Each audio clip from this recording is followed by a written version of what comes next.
Il y a une histoire qui précède cette exposition à travers mon amitié et ma longue relation avec Claude Nougaro. Et bon, la vie a fait que, comme on dit, rien ne pousse au pied des grands arbres. C'est quand j'ai quitté l'atelier que Claude avait mis à ma disposition avenue Junot, hein, à l'époque, dans les années 80, qu'à ce moment-là, je peux dire que j'ai volé de mes propres ailes, hein, et que c'est un milieu nouveau qui s'est ouvert à moi, avec critique d'art, amis, peintres, etc. Alors qu'à l'époque, avant, je vivais plutôt dans une tour d'ivoire, on peut dire. Et donc, Hélène est arrivée à ce moment-là, puis on s'est vus, on a sympathisé. Ensuite, bon, la vie a fait qu'on s'est séparés. En fait, ce qui a été important dans mon travail, à partir du moment où j'ai exposé régulièrement, Hélène ne connaissait pas cette aventure-là. Elle la connaissait à travers ma proximité avec Claude. Alors c'était quelque chose de totalement différent qui s'ouvrait. Donc elle a connu mon travail par des reproductions, par Internet, etc. Et puis j'ai pensé la retrouver, on s'est revus, et puis elle a accepté de venir dans les Pyrénées, elle a vu mon travail, à l'époque je travaillais sur des paysages, elle a acheté une œuvre, et puis il y a eu ce projet d'exposition. Moi je travaillais avec les galeries Van Uxem, Koralewski, Michel Brotta, et la dernière exposition personnelle présentait des paysages, mais il n'était plus question de montrer des paysages à Paris, et j'ai pensé à ce médium original, avec un thème que je pense aussi original, mais j'espère intérieur et profond, et l'idée l'a séduite, et voilà, l'exposition est en cours, quoi. Un message, c'est que l'art relève du sacré. Voilà.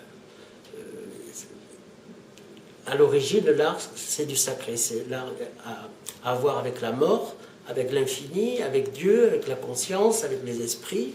Et on peut dire qu'en fait, ce qui s'est passé pour une grande partie du XXe siècle, hein, jusqu'au nouveau siècle, est une parenthèse matérialiste dans un art qui est foncièrement et sacré, et dont le principe moteur était la connaissance. Voilà.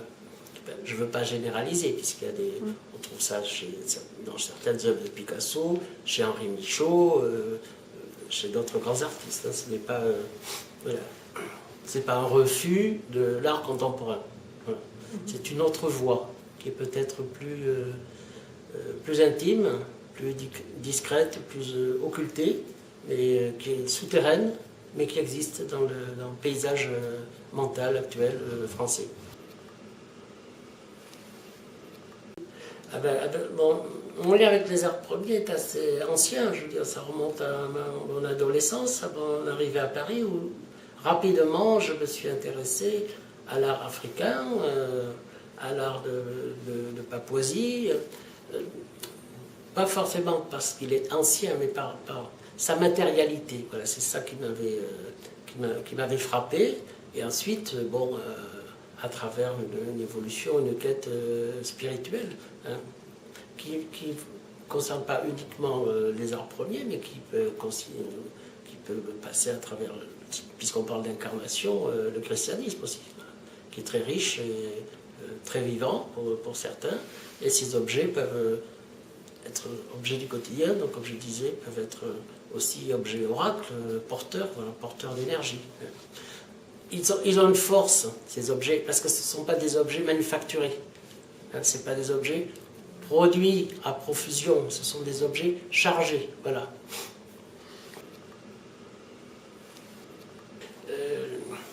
C'est difficile à exprimer, c'est charnel, elle existe, et en même temps,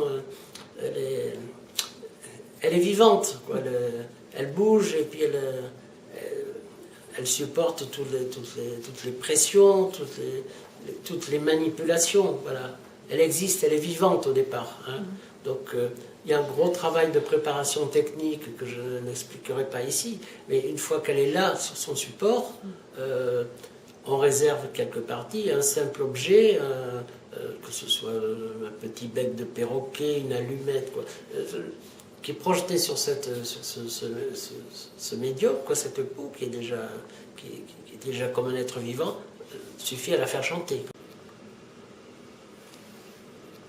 C'est la thématique de l'expo dans le cadre des pièges esprits, justement. Ce sont des choses qui viennent de la profondeur, qui viennent du vide de la page, en l'occurrence du vide de la peau, enfin, qui montent et qui se cristallisent. Voilà.